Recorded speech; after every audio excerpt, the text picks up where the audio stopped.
Bismillahirrahmanirrahim. This is our session number 20 जी in school management और school development program जी कि उसमें हमने लास्ट जो प्रीवियस डिस्कस किया था we were talking about lesson evaluation में हमने प्री लेसन प्लानिंग जो है उसमें कौन कौन से सेगमेंट थे वो डिस्कस किए। फिर इवन रिसेप्शन जो है वो डिस्कस कर ली थी, वार्म अप डिस्कस कर लिया था। वहाँ एक चीज़ छोटी सी जो मैं भूल गया वो ऐड कर दूँ कि दैट जब वार्म अप एक्टिविटी यानी थिंक पेयर शेयर टीपीएस जब आपका जब हो रहा होता है, जब आप टीपीएस के क्वेश्चन लिख के 2 मिनट बच्चों को देते हैं तो उसी दौरान आप यू मस्ट मेंशन जी कि यहाँ पे आपके ऑब्जेक्टिव्स क्लियरली जो इंटेंशंस कह लें, एसएलओज कह लें, क्लियर उसके लिखने की फॉर्म जो भी हो किसी तरह it must be clearly announced, it must be clearly conveyed कि आज क्या टास्क है, हम क्या करने जा रहे हैं। वो डायरेक्ट भी हो सकता है, इनडायरेक्ट भी हो सकता है। अब वो डिपेंड करता है अपॉन द लेवल।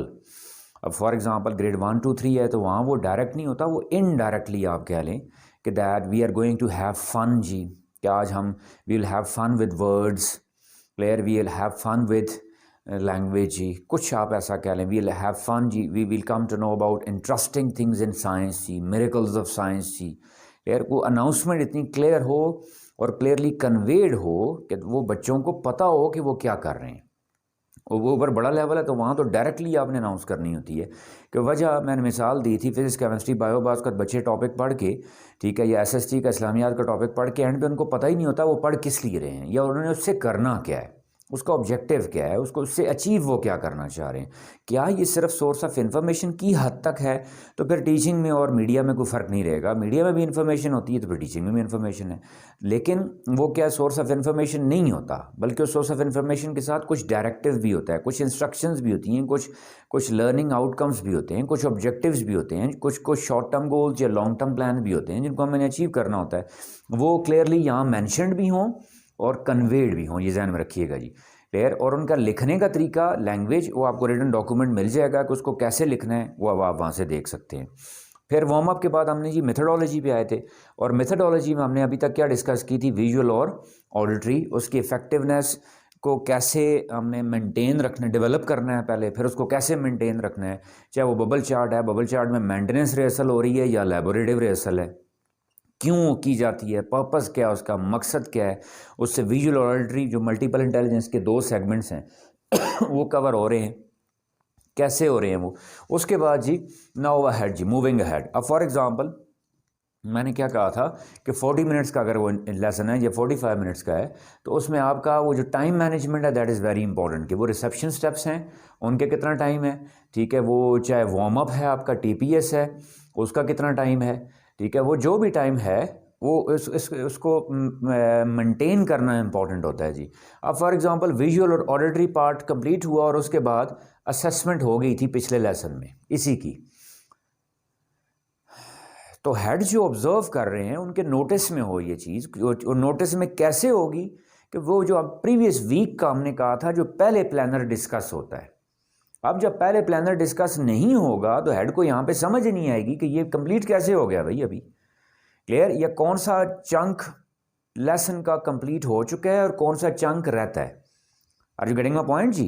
तो वो फाइल उनके पास मौजूद होगी, यानी पिछले सैटरडे को, प्रीवियस सैटरडे को मैंने इस वीक के ये प्लानर्स डिस्कस किए हुए हैं, मेरे पास फाइल मौजूद है और मुझे पता है आज टीचर ने क्या करना है, क्लियर। जो क्या प्लान किया गया था मैं सिर्फ उसको एवेलुएट करने आया हूं कि क्या वो प्लानिंग नंबर 1 ठीक थी, नंबर 2 उस प्लानिंग की एग्जीक्यूशन करते वक्त क्या प्रॉब्लम्स आ रही हैं, हो पा रहा है तो well and good, highly appreciated, अगर नहीं हो रहा तो बीइंग अ हेड, हम ये बेसिकली लेसन एवेल्यूएशन किस में डिस्कस कर रहे हैं जी, कि रोल्स ऑफ अ हेड, उसको भूलना नहीं है कि हम हेड के रोल्स एंड रिस्पॉन्सिबिलिटीज कह लेंगे, हेड का जो सपोर्टिव रोल होता है, हेड जो असिस्ट करता है अपनी टीम को, स्टाफ को सपोर्ट करता है,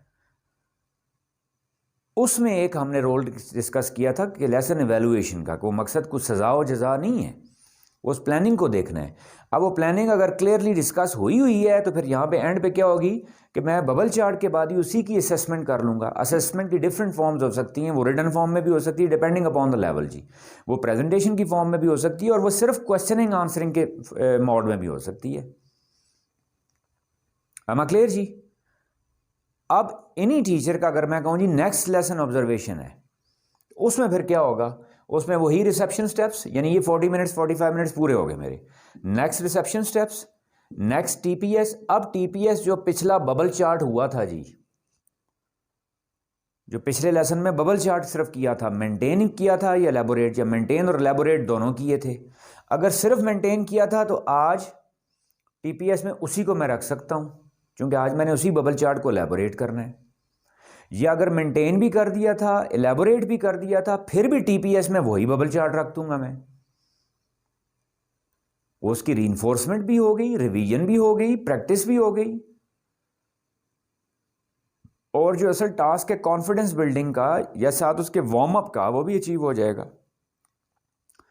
अब आज फिर विजुअल और ऑडिटरी नहीं, आज मैं किस पे आ जाऊंगा, R1 पे। और वो R1 क्या हो रहा है, by the teacher through the involvement of students. ये इस जुमले को समझिएगा जी, करवा वो टीचर ही रहा होता है लेकिन बच्चों से करवा रहा होता है। मैं खुद खड़ा होके उसको तर्जुमा तशरीह करके क्लास से चला जाऊं, ये काम नहीं करना होता। हमने बच्चों से तर्जुमा तशरीह करवाना होता है। तर्जुमा तशरीह करने की स्किल डेवलप करनी होती है डिपेंडिंग अपॉन द लेवल जी। मैं लेवल हर चीज़ के साथ कनेक्ट कर रहा हूं। अब ग्रेड 1 है तो वहां आप कहें वो बहुत सेंसिटिव एरिया है, वहां बहुत केयरफुल होके, थोड़ा काम हो सुथरा काम हो, नपा तो लाओ। उसकी मैंने मिसाल दी थी आपको कि बच्चे बाज़ औक़ात बुक है उसके पेज के ऊपर से रीडिंग कर रहे होते हैं, लेकिन उन्हें ये नहीं पता होता जो मुंह से वो लफ्ज़ निकाल रहे हैं वो पेज पे कौन सा है। क्यों? वो टीचर को बार बार सुन सुन के उसको कॉपी तो कर लेते हैं, रटा तो मार लेते हैं, लेकिन वो उन लफ्ज़ों के साथ नहीं चल पा रहे होते।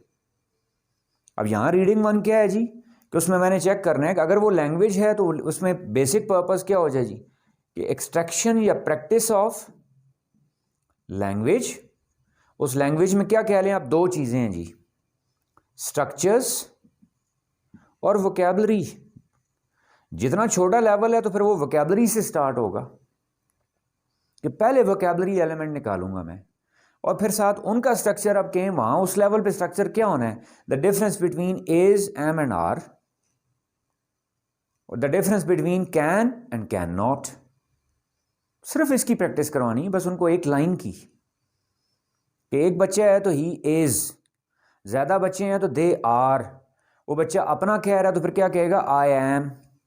बस इसकी प्रैक्टिस है बस उस टेक्स्ट में से। ठीक है, अगर कैन है तो फिर कैन और कैन नॉट की प्रैक्टिस है। एम आई क्लियर जी? और साथ क्या, वोकैबलरी। उस वोकैबलरी में फिर क्या, स्पेलिंग भी, प्रोनाउंसिएशन भी। बिल्कुल, और मिनिमम लेवल पे चला जाऊं तो फिर क्या होगी, वो हमने क्या फेजेस डिस्कस किए थे। फर्स्ट फेज में सिर्फ क्या है, reading for the sake of reading, और सेकंड फेज में क्या है, reading for the sake of meaning, जिसको कॉम्प्रिहेंशन हम कहते हैं। अब फर्स्ट फेज में जो reading for the sake of reading है, तो सपोज ग्रेड 1 है, बच्चा अभी रीड ही नहीं कर पा रहा, तो उसको पहले फेज में आप रीडिंग कैसे करवाएंगे, आप उसको through sounds, separate individual sounds, ए फ फ ए, जो एंड पे प्रोनाउंस नहीं होता। या बुक है, ब उ ख, ब उ ख, ये थ्रू साउंड्स है। फिर थोड़ा सा जरा हो जाए बच्चों की प्रैक्टिस, मुझे लग रहा है कि वो थ्रू साउंड्स रीडिंग स्टार्ट कर दी है उन्होंने सम हाउ। फिर मैं सिलेबिक रीडिंग जी, ये सिर्फ क्या है, just for the sake of reading. फिर क्या होगी, सिलेबिक रीडिंग जी। फिर क्या हो जाएगा, ब्यूटीफुल। अब साउंड नहीं है, अब क्या है, सिलेबल, यानी कंबिनेशन ऑफ साउंड्स, हिजा जिसको आप कहते हैं।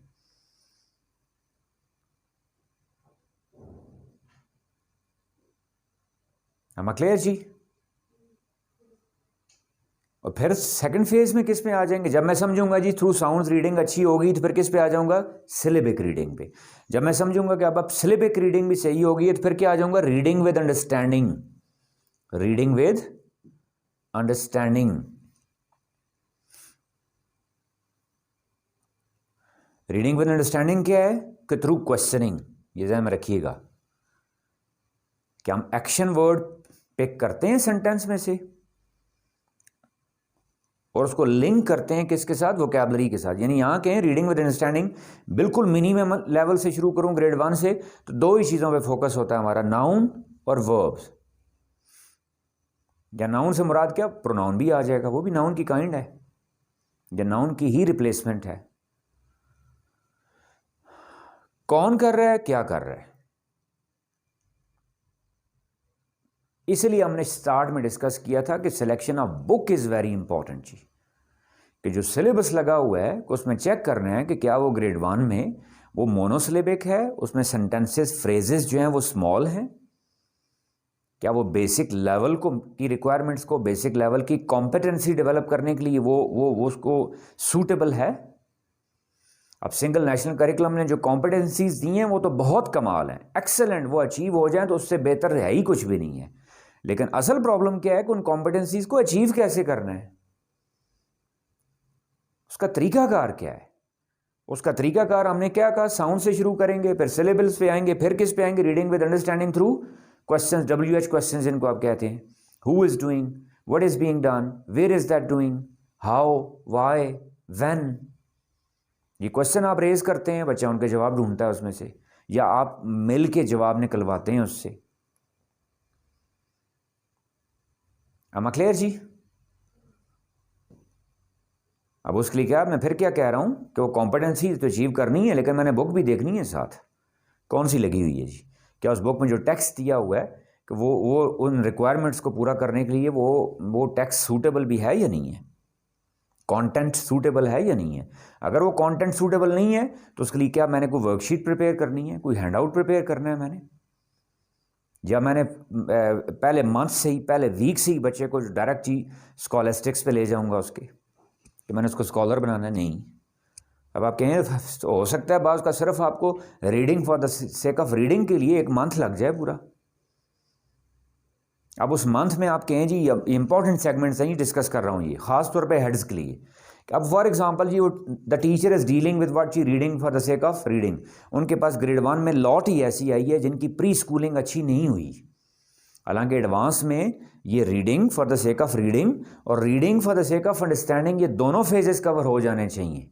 अब लेकिन हो जाने चाहिए तो बहुत ही है, लेकिन होता क्या है रियल में बता रहा हूँ कि मोस्टली बच्चों की प्री स्कूलिंग ही अच्छी नहीं लगी होती, वो डायरेक्ट आपके पास कहाँ पे आ गए? ग्रेड 1 में। अब ग्रेड 1 की टीचर जो है शी इज़ अंडर प्रेशर, उन्होंने क्या करना है, अभी सिर्फ बच्चे की रीडिंग ही नहीं स्टैब्लिश हुई। इवन कुछ बच्चे ऐसे होते हैं उनके साउंड्स भी क्लियर नहीं होते, कुछ बच्चे उनको लेटर्स भी क्लियर नहीं होते, तो उन्होंने तो reading for the sake of reading करनी है, और हो सकता है इसमें महीना 2 महीने लगें, हो सकता है इसमें 3 महीने लगें। तो अब इसके साथ इंपॉर्टेंट ध्यान में ये रखिएगा कि जी होमवर्क क्या जा रहा है, दैट इज वेरी इंपॉर्टेंट। यानी होमवर्क भी फिर इसी से रिलेटेड होना चाहिए ना। होमवर्क क्या है? बेसिकली रीइंफोर्समेंट है, प्रैक्टिस है उसकी ना, तो उसकी प्रैक्टिस के लिए reading for the sake of reading ही हो। अब ऑब्जेक्शन उठ जाए जी इस बच्चे को जी लिखने के लिए कोई काम ही नहीं मिला, हालांकि टीचर क्या करवा रही है? Reading for the sake of reading. Writing task दे सकती हैं साथ, वो लाइटर सा रख सकते हैं, लेकिन टोटल फोकस अभी किस चीज़ पे है? Reading for the sake of reading पे। यानी क्या मतलब, उनका ज़्यादा ऑन टास्क भी किससे रिलेटेड होगा? फिर रीडिंग से। अब हेड उठ के उनकी नोटबुक चेक करें और कहें जी कि इस टीचर का तो राइटिंग टास्क ही कोई भी नहीं हुआ। एक्चुअली टीचर क्लास में डीलिंग किससे कर रही है? रीडिंग से। तो ये चीज़ें फिर नोटिस करनी होती हैं कि मैं सारी चीज़ों को कंबाइन करूंगा तो तब एवेल्युएशन होगी। क्लियर? मैंने बच्चों का स्टेटस भी पहले एवेल्युएट करना है ना, कि मैं उनको लॉट कौन सी दे रहा हूँ। अब मैं टीचर को लॉट ऐसी दूं कि जिनका कभी reading for the sake of reading ही नहीं है, और मैं उनसे एक्सपेक्ट क्या करूं जी कि आपके बच्चे जो है रीडिंग विद अंडरस्टैंडिंग करें, तो ये बीइंग अ हेड ये मेरी गलती होगी कि मैंने फिर देखिए लेसन एवेल्युएट करते ये भी ध्यान में रखना है कि वो मैं जो एवेल्युएट टीचर को कर रहा हूँ किस क्लास में कर रहा हूँ, किस ग्रेड में कर रहा हूँ, वहाँ बच्चे कौन से हैं, किस लेवल के बैठे हुए हैं, उन बच्चों का एकेडमिक कॉन्टेक्स्ट क्या है, क्या वो प्री स्कूलिंग अच्छी लगा के आए हैं, क्या वो सपोज ग्रेड 1 में है तो ग्रेड 1 की जो कॉम्पिटेंसीज रिक्वायर्ड हैं उनके अंदर हैं या नहीं हैं। अगर नहीं है तो उनके लिए क्या करना चाहिए, उनके लिए लेसन प्लान में कौन सी चीज़ें ऐड होंगी।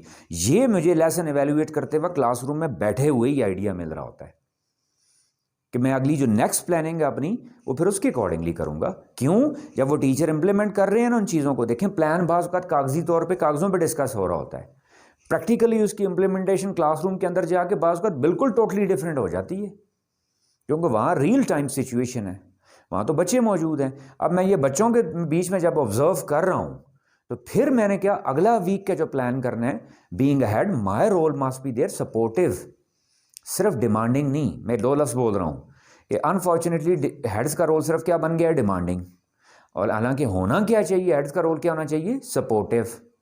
अब मैं वहाँ जाके देख रहा हूँ कि बच्चों का कैलिबर अभी reading for the sake of reading ही नहीं है, तो फिर मैं अपने ऑफिस से वापस आके जो नेक्स्ट वीक की प्लान करना है, सैटरडे को बैठना है, कोऑर्डिनेशन मीटिंग करनी है, उसमें मैं फिर उन टीचर से डिस्कस कर लूँगा कि आप जो आगे reading for the sake of understanding पे गए हुए हैं उसको रोक लें फ़िलहाल, कि पहले इसको ठीक कर लें आप। अगर राइटिंग टास्क भी देना है तो हल्का पुल्का दें, ज़्यादा टास्क उनका क्या हो, रीडिंग एक्सरसाइजेस का हो। क्लासरूम में हो तो ज़्यादा फोकस किसका हो, रीडिंग एक्सरसाइजेस का हो। जब इससे थोड़ा अगले एडवांस लेवल पे चले जाएंगे फिर राइटिंग टास्क भी बढ़ा दूंगा मैं।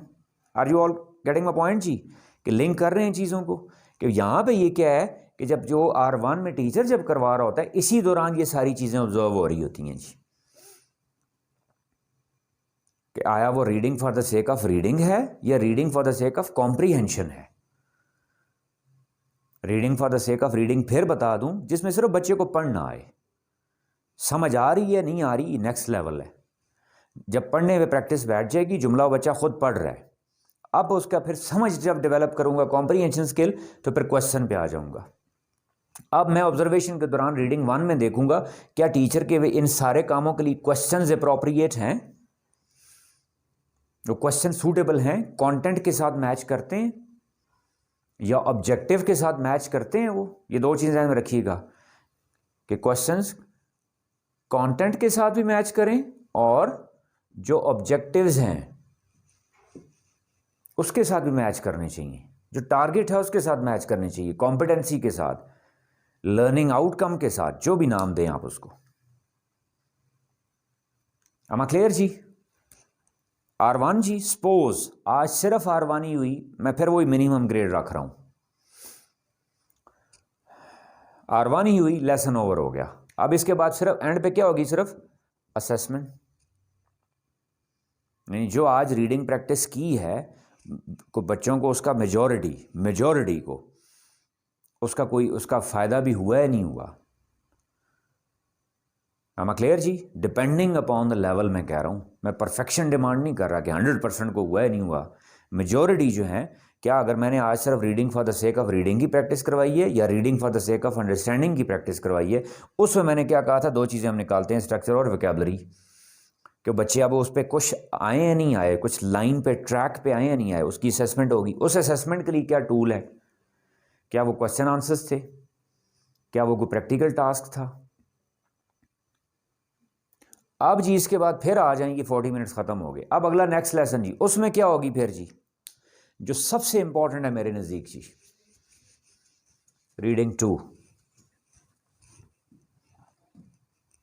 नेक्स्ट लेसन आ गया जी, उसमें फिर वही रिसेप्शन स्टेप्स, फिर वही टीपीएस। अब टीपीएस किस बारे में होगा जी, वही बबल चार्ट।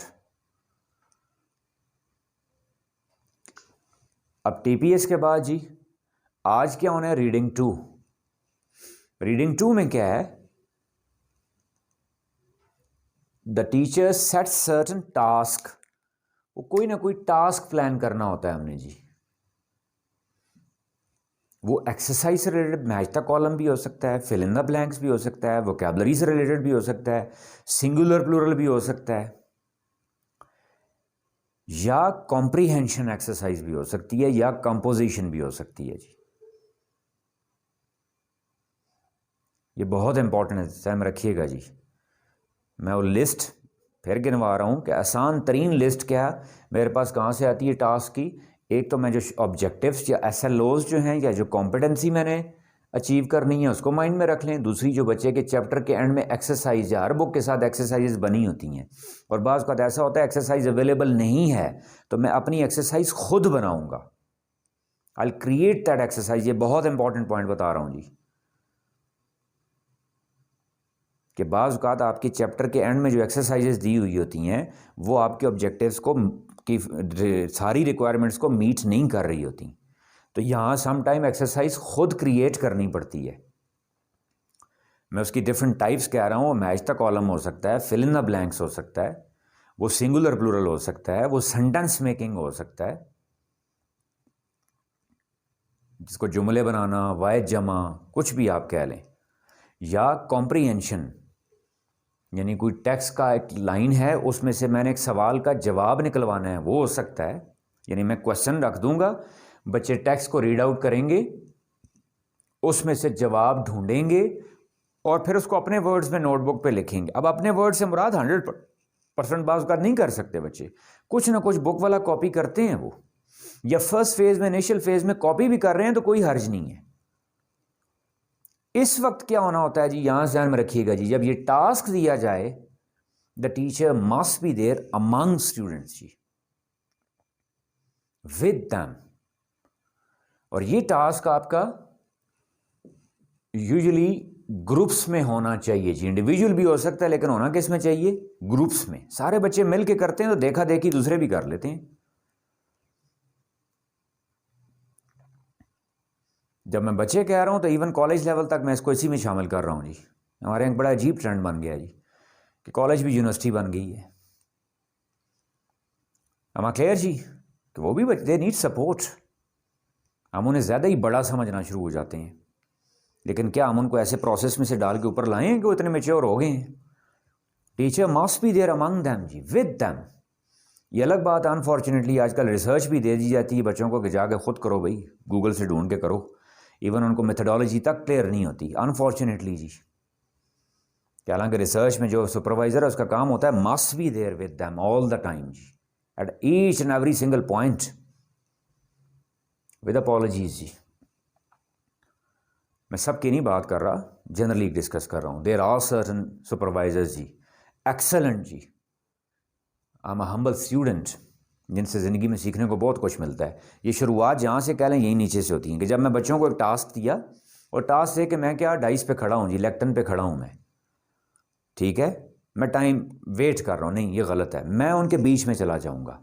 और ख़ास तौर पे अब फिर देखें आप स्टूडेंट फाइल निकालेंगे आप अपनी, यहाँ आपने टारगेट करना है उन बच्चों को जिनका होमवर्क नहीं होता। ये एक टिप दे रहा हूँ जी कि हम लोग ज़रा एक्सट्रीमिस्ट हो जाते हैं जी। कुछ लोग कहते हैं बच्चे होमवर्क होना ही नहीं चाहिए जी, कुछ कहते हैं जी होमवर्क इतना लाद दें बच्चा वेला ही ना हो। एक एतदाल रखना होता है हमने, बिल्कुल ही ना होना भी कोई बात नहीं है। बच्चे को द चाइल्ड नीड्स होने की लॉजिक में जो दे रहा हूँ, जो सबसे इंपॉर्टेंट मैंने सीखी, what I learn from my teachers, कि उसको उसकी कुछ इंगेजमेंट हो, कोई बिलोंगिंग्स हो, वो घर वापस जाए तो शाम को उसको मसरूफ़ होने के लिए कुछ ना कुछ उसका अपना हो। आप उस होमवर्क को डिज़ाइन ऐसा इंटरेस्टिंग करें ना, कोई ऐसी तो नहीं है उसकी मजबूरी है जाके उसने, वो क्लर्क है जाके उसने फाइलों का पेट भरना है, उसने नोटबुक्स खाली करके ले आना है, एक जगह से उठा के देखना है, देख के दूसरी जगह लिख के ले आना है। ये काम नहीं है। वो इतना इंटरेस्टिंग हो, उसकी बिलोंगिंग हो, सेंस ऑफ बिलोंगिंग हो, वो मुड़ के जब वापस आए उसको अप्रिसिएशन इतनी मिले, उसको इनकरेजमेंट इतनी मिले कि वो अगले दिन जाके फिर खुद बैग खोले ना, बजाय इसके कि मैं होमवर्क को इंटरेस्टिंग बनाऊं। एक आर्ग्यूमेंट क्या फ्लोट हो गया, और जी बिल्कुल होना ही नहीं चाहिए जी, होमवर्क तो होता ही नहीं है जी। नहीं, मैं नहीं मानता इस चीज़ को। मैं नहीं मानता से मुराद मेरी गुजराती हैसियत नहीं है, फ्रॉम हुम आई लर्नड, कि उन्होंने लॉजिक उसकी स्ट्रॉन्ग एक दी है कि ख़ास तौर पे जो जितना छोटा बच्चा है वो शाम वापस जाएगा, 4-5-6 घंटे उसके जागते हुए हैं, उनमें उसके पास करने के लिए कुछ हो, उसकी बिलोंगिंग्स हों उसकी, और फिर उसके थ्रू मैं इनडायरेक्टली 100 पर्पज़ अचीव कर लूँगा। उसका प्रैक्टिस हो जाएगी, रीइंफोर्समेंट हो जाएगी, I'm clear जी, रिकॉलिंग हो जाएगी, whatever you call it जी। अब ये जो बच्चे मैंने क्या कहा होमवर्क में क्या है पुअर जा रहे हैं जी, वो लिस्ट मैंने यहाँ टारगेट करनी है R2 में, इनके साथ मैं चला जाऊँगा। और आप चेक करके देखिएगा, सपोज आपका टास्क है पेज नंबर 8 से रिलेटेड, ऐसे बच्चों को आप नोट कीजिए वो पेज नंबर 9 पे देख रहे होते हैं, ये पेज नंबर 10 पे देख रहे होते हैं। They can't concentrate, number 1। Number 2, they can't begin with, they don't dare to begin. अब मैं उनके पास चला गया, ओके जी, what was the task, vocabulary निकालनी है, मिसाल इंफॉर्मेशन निकालनी है, क्वेश्चन का आंसर निकालना है, कुछ भी है, ओके जी, मिल के करते हैं जी, स्टार्ट द लाइन। मैं लाइन कर रहा हूँ, I'll कीप आस्किंग क्वेश्चंस, वही जो मैंने कहा था यहाँ, जो रीडिंग विद अंडरस्टैंडिंग के नहीं क्वेश्चन हमने कहा था कि ये रीडिंग तर्जुमा नहीं करना होता, बिल्कुल भी किसी लफ्ज़ का तर्जुमा नहीं करना होता, मैं लफ्ज़ के ऊपर क्वेश्चन रेज करूँगा और बच्चे को कहूँगा उसका आंसर ढूंढे उसमें से, when he is finding out the answer जी, उसके साथ साथ फिर हेल्प करूँगा, आंसर निकाल लिया, अब उसको लिखना है जी, फिर वही वाला स्टेप है जी, बच्चा क्या इज़ अनएबल टू डेयर, या उसके अंदर हमने डर डाल दिया है या खुद मौजूद है, वो नहीं लिख सकता। अब क्या है जी, उनको इनकरेज बूस्ट करूंगा जी, स्टार्ट राइटिंग विद मी जी, लिखें आप, लिख लिया, फिर एंड पे इनकरेज करूंगा, वाह ज़बरदस्त भैया आपने तो आंसर निकाल लिया, आप वैसे कह रहे थे आपसे नहीं हो रहा। जो बच्चा होमवर्क नहीं कर पा रहा, कमज़ोर है, या जिसको ट्यूटर की ज़रूरत पड़ रही है, या जिसको पेरेंट्स को साथ बैठा के करना पड़ रहा है, चैलेंज करके कहता हूं जी ये वाला काम उसको क्लास में 1 महीना उस बच्चे को टारगेट करें आप ज़रा, एक मंथ बाद देखिएगा, मैं एक 1 मंथ कह रहा हूं जी, on the behalf of my teachers या on the behalf of my observations, my surround, मेरा जो काम है, टास्क जितना मैंने किया है, जितने दर्जनों टीचर्स के साथ मिल के किया है, I am very much thankful to all of them जी, क्लियर, कि वो उनका जो फीडबैक आया मेरे पास, या जो खुद मैं पढ़ाता हूँ, आई स्टिल टेक क्लासेस जी, तो क्या कि दे स्टार्ट डूइंग इट, वो इसको करना शुरू कर देंगे। अब मैं क्लियर जी। और अब देखें कि R2 मैं क्या जब कह रहा हूँ बहुत इंपॉर्टेंस है, तो अब मैं अपनी लेसन प्लानिंग में भी, इसका मतलब है मैं R2 को ज़्यादा वेटेज दे दूंगा। अब मैं क्लियर जी। इसी से एंड पे फोर्थ लेसन ख़त्म हो गया, तो फिर क्या हो गई, असेसमेंट। अब फिर कल अगला नेक्स्ट लेसन है जी, अब क्या मैं फिर कल उसमें R2 रखा हुआ है, तो फिर उसी तरह क्या होगा, रिसेप्शन स्टेप्स, टीपीएस में फिर वही बबल चार्ट। अब आप नोट कर रहे हैं कि बबल चार्ट आपका कितनी दफ़ा रिपीट हो चुका है, और मैं इस पॉइंट को क्यों हाईलाइट कर रहा हूं जी, जो एक आर्ग्यूमेंट आता है जी, कॉन्सेप्चुअल क्लैरिटी बड़ी डिमांड है जी, कि कॉन्सेप्ट क्लियर। अब आप खुद सोचें, जब एक बबल चार्ट एक दफ़ा आपने करवाया था स्टार्ट में, डेली बच्चे आके उसको प्रेजेंट कर रहे हैं, और नॉर्मली आपका जो एक लेसन होता है वो आपका एवरेज, हमने क्या कहा, स्टैंडर्ड 3 कहते हैं उसको, 3 पीरियड लेसन कहते हैं, तो वो 6 भी हो सकता है, 10 तक भी आप रख सकते हैं। 3 पीरियड लेसन क्यों कहा उसको हमने जी, यानी फर्स्ट पीरियड में उस लेसन, उस टॉपिक को आप एक्सपोज करते हैं, ये एलैबोरेट करते हैं, सेकंड में आप उसकी प्रैक्टिस करते हैं, थर्ड में उसकी रीइंफोर्समेंट और असेसमेंट करते हैं आप। ये एक स्टैंडर्ड सारी दुनिया कहती है जी, कि किसी एक टॉपिक को, आसान जुबान में कहूं, किसी एक मौजू को, टॉपिक को कम से कम कितने पीरियड्स देने आपने जी, 3। तो हम तो यहां पे क्या कह रहे हैं कि नॉर्मली अवेलेबल कितने, हम रखते कितने हैं जी, 6 to 10, 6 to 10। अब यहां जरा एक इंपॉर्टेंट बात है जी, जो मैंने लिखा टास्क, आपको यह नजर आ रहा है जी,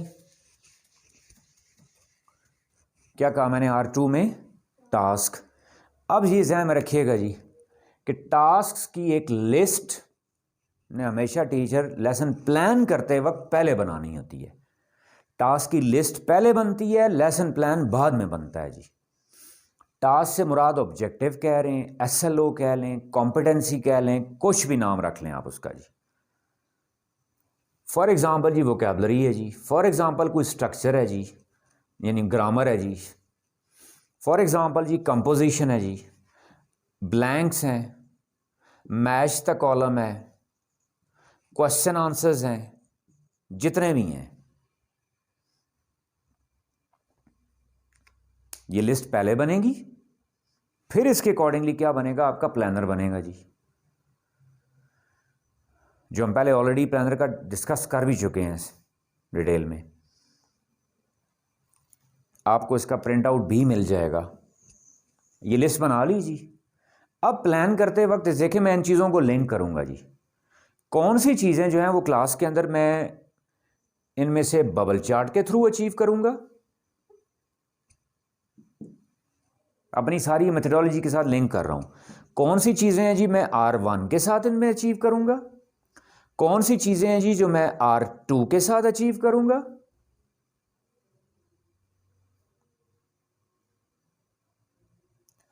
कौन सी चीज़ें हैं जी जो R3 जिसको हम होमवर्क कहते हैं जी। R3 क्या होता है?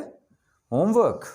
कोई भी होमवर्क है विदाउट रीडिंग नहीं हो सकता जी। होमवर्क का कंप्लीट पैटर्न क्या होगा जी कि read it from page number फलां फलां and solve this exercise. That is must जी, कंपल्सरी जी। ये बहुत इंपॉर्टेंट है, इसको गौर से सुनिएगा जी। मैं फिर क्या कह रहा हूं कि मैंने टास्क की लिस्ट बना ली। अब यहां देखिए इस लिस्ट में फॉर एग्जांपल मैं प्रेजेंटेशन भी रख देता हूं जी। कोई प्रेजेंटेशन है बच्चे की, स्पीकिंग है यानी उसकी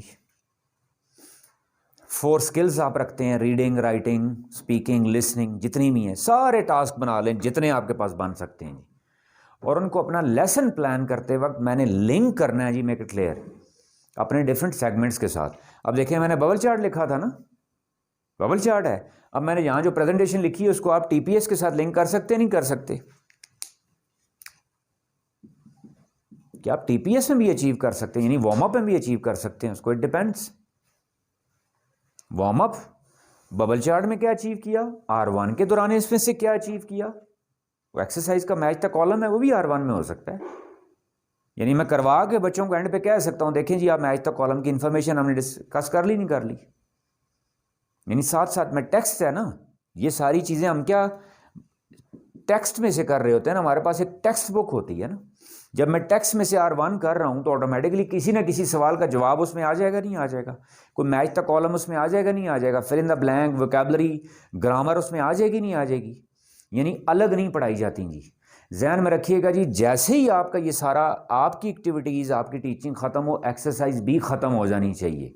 ये तरीका बहुत गलत है कि मैं कहूँ जी मैंने पहले टेक्स्ट पढ़ाई, चैप्टर पढ़ा दिया, अब मैं एक्सरसाइज सॉल्व करवा रहा हूँ। नो, साथ साथ होती हैं जी। जैसे ही मेरा लेसन कंप्लीट होगा एक्सरसाइज भी ख़त्म। अब यहाँ देखें एक इंपॉर्टेंट नुक्ता है बहुत जी। सर्टन पीपल टॉक अबाउट जी एक्टिविटी जी, activity based learning with apologies जी। पहले जी, who will define this activity, who will design this activity, who will link this activity with certain objective. ये आपकी सारी एक्टिविटीज ही है ना। टीपीएस एक क्या है, एक्टिविटी है। बबल चार्ट में आप क्वेश्चनिंग आंसर कर रहे हैं, ग्रुप बना के प्रेजेंटेशंस कर रहे हैं, एक एक्टिविटी है। R1 एक एक्टिविटी है, R2 एक एक्टिविटी है, असेसमेंट एक एक्टिविटी है। और इसके अलावा अगर आप कोई और एक्टिविटी सेपरेटली प्लान करके करना चाहते हैं जी, don't you think that you can fix these activities within these. वो कुछ हम ड्रामे में आते हैं तो ज्यादा ड्रामा बढ़ा भी देते हैं जी बात का। हॉट पोटैटो जी, फाइंड द बॉल जी, जंपिंग जी, फलां जी। मैं कब मना कर रहा हूं उन चीज़ों से? क्या वो जंपिंग या हॉट पोटैटो या थ्रो द बॉल वो ड्रामे करते वक्त कहीं ऐसा तो नहीं है कि मेरी असल जो ऑब्जेक्टिव है मैं उससे ही अलग हो गया हूं, हट गया हूं? जो मेरे असल टास्क हैं, मैंने कॉम्पिटेंसी डेवलप करनी है, मैंने एक स्किल डेवलप करनी है जो दुनिया का सीरियस तरीन काम है। उस सीरियस तरीन काम को मैंने पहले ध्यान में रखना है। साथ उसके कोई एक्टिविटी आप लिंक करें तो कोई उसमें हर्ज नहीं है ना। आप रीडिंग 1 करते वक्त उसको फॉर एग्जांपल आप उनकी फॉर्मेशन को ड्रामेटिक करना चाहते हैं, कर लें आप। उसको हॉट पोटैटो एक्टिविटी कर सकते हैं आप। जंप एंड फाइंड एक्टिविटी करना चाहें आप कर सकते हैं आप जी। प्रॉब्लम कहाँ पे पड़ी? हमने क्या कहा जी एक्टिविटी बेस्ड लर्निंग हो, वो एक्टिविटीज रह गई, लर्निंग खत्म हो गई। हम दोनों तरफ एक्सट्रीम्स पे चले जाते हैं, या इधर टिपिकल सूखी खुश किस्म की टीचिंग पे आते हैं तो एक्टिविटीज को छोड़ देते हैं। रिक्वायरमेंट असल क्या है? एक्टिविटी भी हो, इंटरैक्टिव लर्निंग भी हो और लर्निंग भी हो ना। अब आपका R1 में जितना ज्यादा इस मेथडोलॉजी में इंटरेक्शन है जी, या चैलेंज किसी में नहीं होता जी। टीपीएस में किसके साथ इंटरेक्शन हो रहा है आपका? बच्चों का। टीपीएस में कौन इन्वॉल्व है? स्टूडेंट्स। बबल चार्ट में आप तो सिर्फ बबल चार्ट कर रहे हो, बबल चार्ट की जब मेंटेनेंस हो रही है कौन इन्वॉल्व है? स्टूडेंट्स। क्लियर? R1 करवा आप रहे हो, थ्रू बच्चों के करवा रहे हो, कौन इन्वॉल्व है? स्टूडेंट्स। R2 प्योरली कर ही कौन रहे हैं? स्टूडेंट्स। इससे ज्यादा इंटरैक्टिव टीचिंग मेरे लिए मुझे नहीं समझ आती, मेरे लिए पॉसिबल नहीं है जी। दिस इज़ प्योरली इंटरेक्टिव जी। यहाँ तो 45 मिनट्स में से 40 मिनट में से आप कहें 40 के 40 मिनट जो है वो इंटरेक्टिव हैं। यहाँ तो कोई लेक्चरिंग मोड है ही नहीं है। All the time children are involve there जी। और ये चीज़ किसने ऑब्जर्व करनी है जी? हेड ने। कि क्या टीपीएस करते वक्त, बबल चार्ट होते वक्त, R1 होते वक्त, R2 होते वक्त कोई काइनेस्थेटिक एलिमेंट, काइनेस्थेटिक क्या है? लर्निंग बाय डूइंग जी। आप प्रैक्टिकली कुछ करवा रहे हैं, वहाँ को मॉडल मेकिंग है, कुछ साइंस प्रोजेक्ट है, कुछ है, क्या ये सारे सब कुछ करते वक्त एक्टिविटी का मतलब ही क्या है? बच्चे एक्टिव हैं, इंटरैक्टिव है।